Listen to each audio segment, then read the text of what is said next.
the vast waters of the inland sea that is Lake Michigan.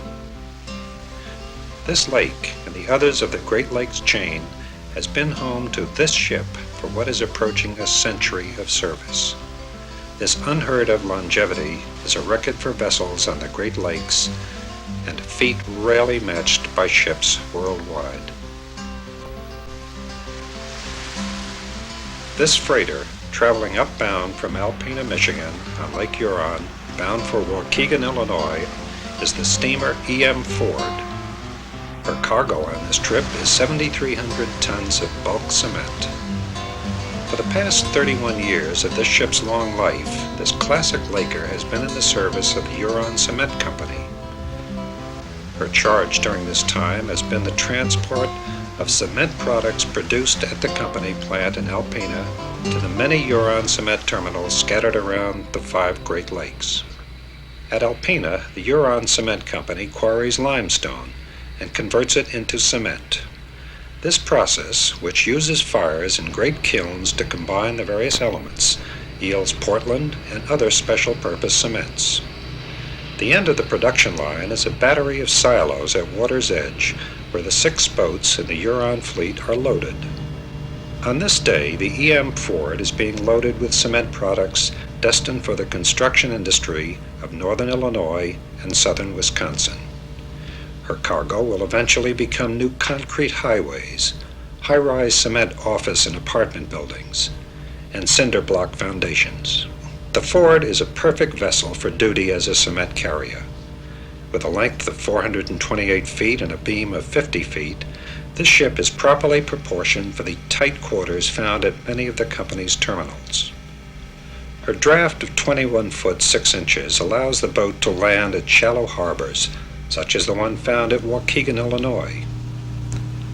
When the Ford reaches her destination, her self-unloading equipment will allow her to offload her cargo at the rate of 600 tons per hour.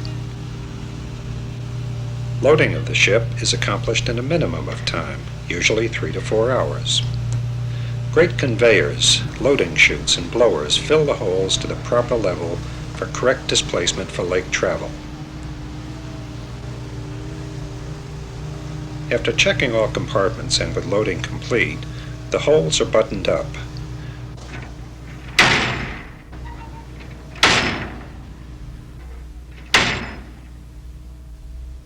The ship's 1,500 horsepower quadruple expansion steam engine will give the Ford a cruising speed of 11 miles an hour. With good weather conditions, the ship will make her destination at Waukegan in 40 hours. With steam raised in her 2 Scotch boilers, the Ford is ready for her voyage. The early fall skies are fair, and the seas are calm as this 400-mile passage begins. Weather of the first day of what will become a 48-hour trip affords ample opportunity for clear sailing, pleasant views, and deck maintenance. The skipper of the E.M. Ford is Ron Akins. Well, sailing on the Great Lakes is an exceptional experience. I first started sailing in 1952. I put 2 years in the North Atlantic on a Coast Guard cutter on a weather ship up in the North Atlantic, and the seas were tremendous up there, but the difference in the types of vessels, these ships on the lakes could not possibly take the ocean seas, whereas the ocean vessels, they encounter a lot of problems with their short, choppy seas up here. Great Lake skies gather the weather systems that brew over Hudson's Bay and the Great Plains to the west. Storms can blow up quickly and can be severe. Fall weather can be particularly dangerous. Radar, windsocks, and weather reports are monitored carefully at all times on the Great Lakes. Particular attention is paid in the fall. The Great 5-Day Storm in November of 1913 destroyed or stranded 39 ships with a loss of 248 seamen. WA 9719, the steamer E.M. Ford calling Waukegan Marine on 84. Is that correct, sir? Yeah, you can make a collect. Okay, what was the name of your boat? Steamer E.M. Ford. As the weather of this passage deteriorates, That's correct. Captain Akins radios ahead for assessment of sea conditions at Waukegan. Would you check and see what we got for sea down there, and possibly, if it looks too bad, you can get back to me? Yeah, I can go down early and check it out. Of course, the sea that's in the slip is not the sea that's out there on the lake, but yeah, I can check it out. Yeah, well, possibly you can see if you come over that north wall there pretty bad. I don't know if I'll be able to slip her in there. Okay, how soon are you going to be here? I should be up the wall 2 hours, or a little bit less. All right, fine. I'll get down there just as quick as I can, and I haven't even changed my clocks back here yet. I don't even know what time it is here yet. Is that right, eh? But you figure about 2 hours from now, though. Yeah, that's right, about 2 hours. This October passage of the E.M. Ford precedes by only a few weeks the anniversary of November 10, 1974. On that day, the ore carrier Edmund Fitzgerald was battered, broken, and sunk by a fierce fall storm.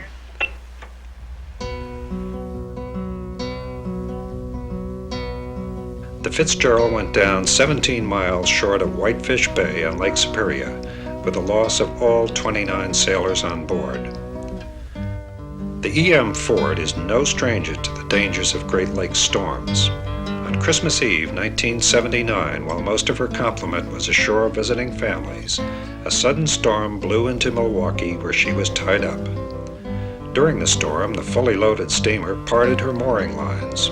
High winds and heavy seas drove her into the seawall, puncturing her hull. The remaining crew fought gallantly for 24 hours to save the ship. However, the elements proved too much.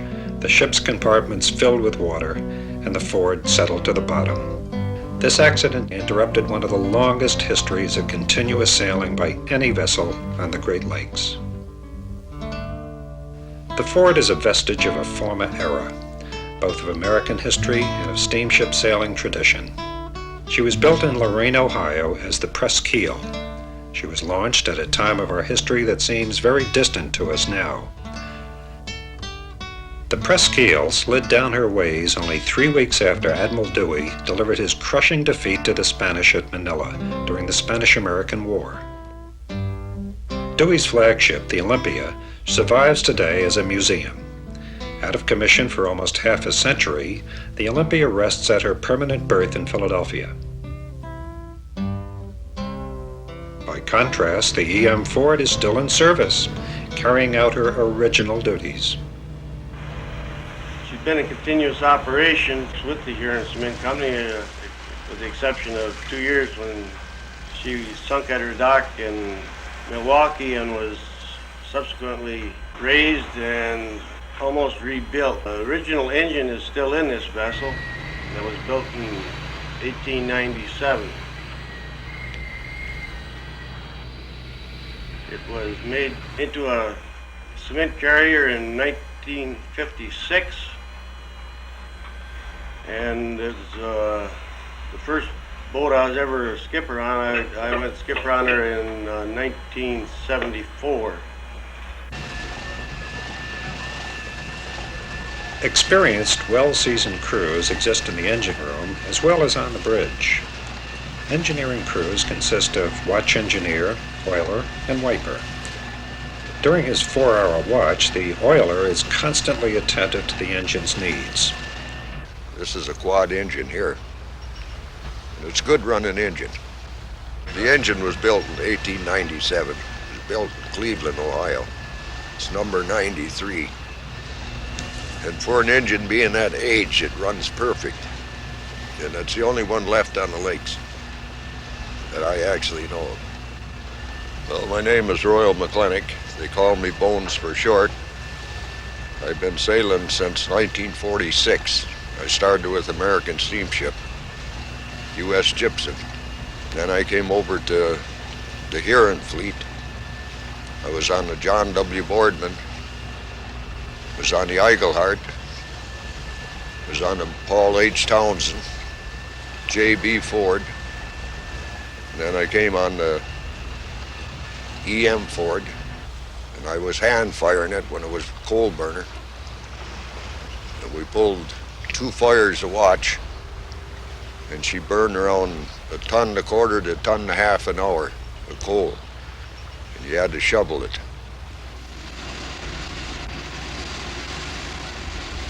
The fireman, he took care of the fires. He shoveled the coal in, the boilers. And then when he first went down and relieved the watch, why, he had to pull 2 fires. He had a big hole. You opened your boiler door and then you pulled the fire out. You had a big slice bar. You wung the fire over and then you fired to one side. And then you pulled all the clinkers and everything out of the other side, see? Then you wung your fire back over, and you done the same thing with the other side. It was a tough job. Coal firing can still be seen on the Huron fleet in the boiler room of the St. Crapen. The coal passer, he took care of shooting the ashes in that. And as you pulled the fire out of your boiler, the coal passer would stand there with water, and he'd throw water on it to put out the flames in that. The plant of the EM Ford is a contrast of technologies. Modern burner control equipment runs side by side with the men and machines of a former era. The main engine is a magnificent holdover from the age when steam power was the only means of propelling a ship other than sail or muscle. This engine is today unique in that it is the only remaining quadruple expansion engine on the Great Lakes. In the day of its manufacture, it was unique in that it combined the relatively rare joy valve movement of its high first and second intermediate cylinders with the more traditional Stephenson valve movement of its low pressure cylinder. The sliding blocks in the links of the joy valve movement derive their motion from radius rods connected to the connecting rods. As the cranks fly around, the side-to-side movement of the radius rod is converted to the up and down movement needed by the valve.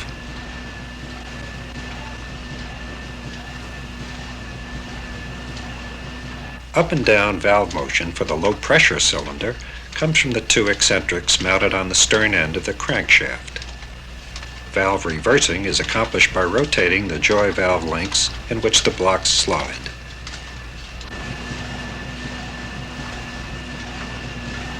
Simultaneous shifting of the Stephenson link selects the opposite eccentric so that the valves for all 4 cylinders shift direction in unison.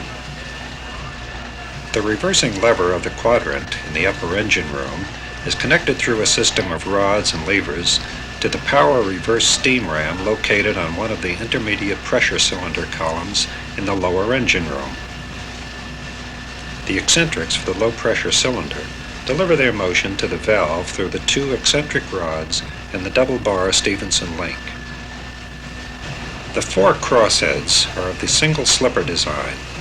This arrangement affords ample room for the oiler to make his rounds and for repair and overhaul.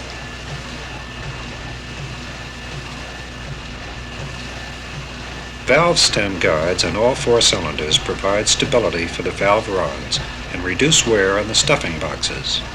Steam-tight packing glands on the 4 piston rods keep the engine from losing power and ensure more efficient running.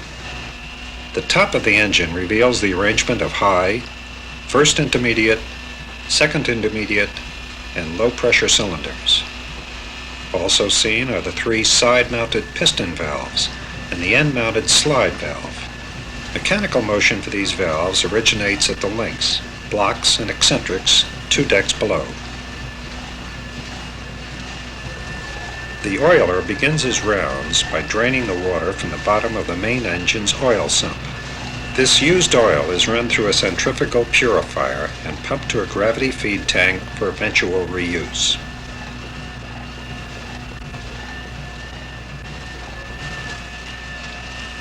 The upper engine room, I oil the links and the piston rods. And then I go in and I feel my crossheads and give them a shot of oil. Make sure that they're not hot or there's no heat there.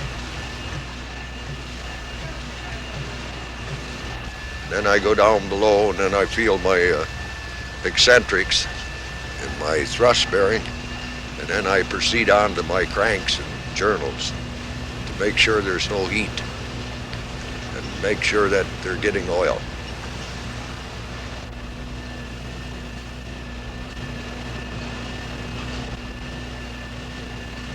Then you check your tail pump and you oil your little pumps you got running in that.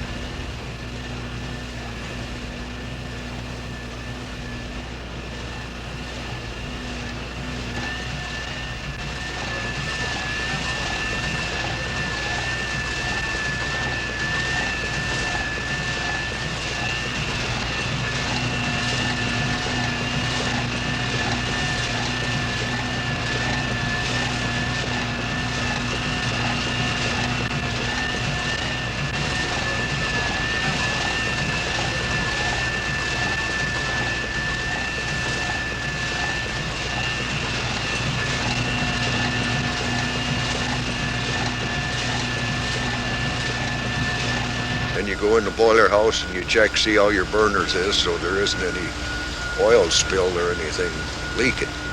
The boilers have been fully automated now to oil burner. They figure it was cheaper to burn oil than it was coal. During this trip, fuel oil has been giving the engine room crews a problem. The chief engineer describes a strange red color in the oil itself. As the fuel burns, other colors cause problems. The ultraviolet sensors in the automatic burners are having trouble getting a fix on the exact flame characteristics. As a result, some of the burners keep shutting down. With only 4 furnaces, such a problem can cause a sudden loss of steam pressure and threaten to slow the ship. The solution was to defeat the automatic system and run the burners manually. Only after doing this was the engine room crew able to maintain the steam pressure and keep up speed. The engine is oiled both internally and externally. Internal moving parts, such as pistons and valves, are kept lubricated by a sparing amount of superheat valve oil, which is mixed with the steam. This thick, dark oil is pumped into the high-pressure valve chest by a single Mansell mechanical lubricator. Oil for the external parts is gravity-fed from a day tank through sight glasses into the many oil lines which, like blood vessels, carry their life-sustaining fluid to the engine's many extremities. These lines connect directly to cranks and journals. Mechanically more complicated parts, such as radius rods and sliding valve blocks, catch dripping oil in horsehair-filled cups. Without this life-sustaining oil, the engine's many bearing surfaces would overheat, score, and eventually seize. A tour of the gauge board reveals the 200-pound steam pressure of the ship's port boiler. Vacuum in the condenser. Receiver pressures for the 3 cylinders behind the high-pressure cylinder. The revolution counter. Starboard boiler pressure of 200 pounds. The builder's name, and this board's ultimate charm, its age. At this filming, this wonderful machine was 89 years old and still going strong. Careful maintenance and care have kept this engine looking and running as good as it did when new.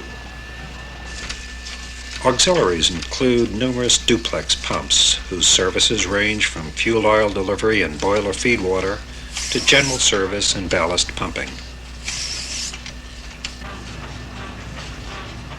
The thrust bearing is of the collar and horseshoe design.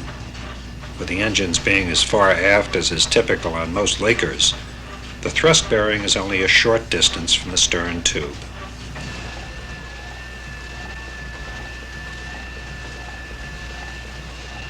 You can watch that engine going around, you can see what she's doing. And you feel it, make sure she don't get hot or anything on you. You can watch your oil going down, your drops, and like I say, steam is my main job. Rather than be on a diesel or a turbine, I much prefer the steam. I was on a Skinner engine that was almost like these up and down jobs. The only thing there, why the engine oiled itself. You didn't have to use any squirt can or nothing on it. It had a pump built into it, pumped its own oil. You get to work with the steam, then at the end of the year you got to tear them all down, tear them all apart. You can see your valves and everything in it. And you clean everything up, and then you put them back together, and you paint them all up with heavy lube oil so they don't rust or anything during the winter. And then you come back the next year and then you start them up again. And it's still a thrill to see them going around and that, the way they run. When you give them a shot of steam and she starts up. So, to me, that's the best I can explain it.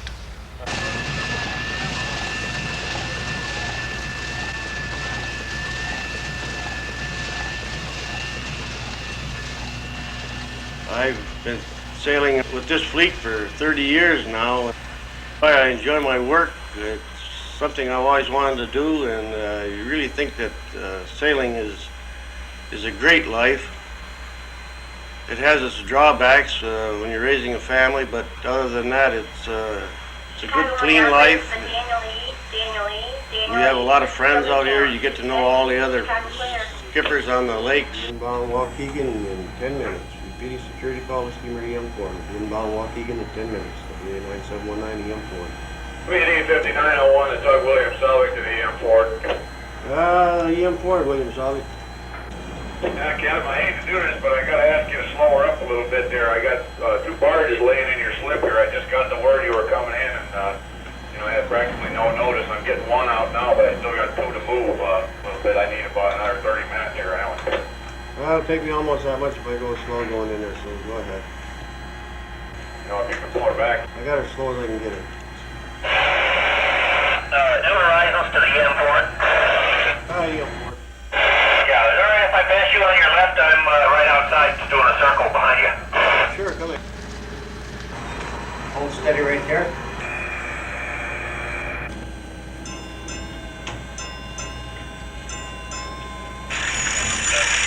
Hard right again. Hard right again.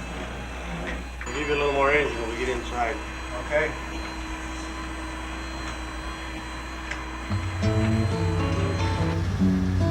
With the threatening weather of the lakes behind her, the EM Ford makes her way into Waukegan Harbor.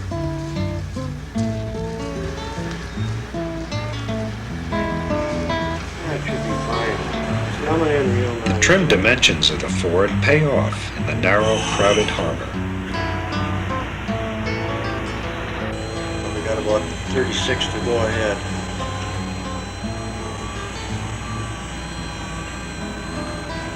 It's good.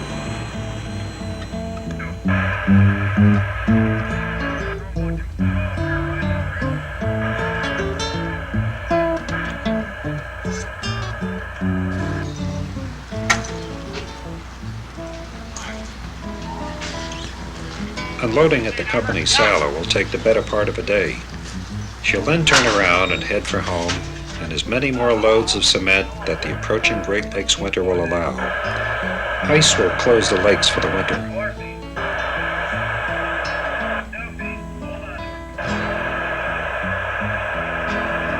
When the Ford comes out again next season, only 1 short decade will remain until she enters her 2nd century of service on the Great Lakes. Okay, fine. We got her all tied up. Good job, Artie. Well, I've been on new ones. I've been on automated jobs for bowling. I sailed the H. Lee White, but I prefer steam. Steam is a lot better. Your modern boats are noisy with your diesels running.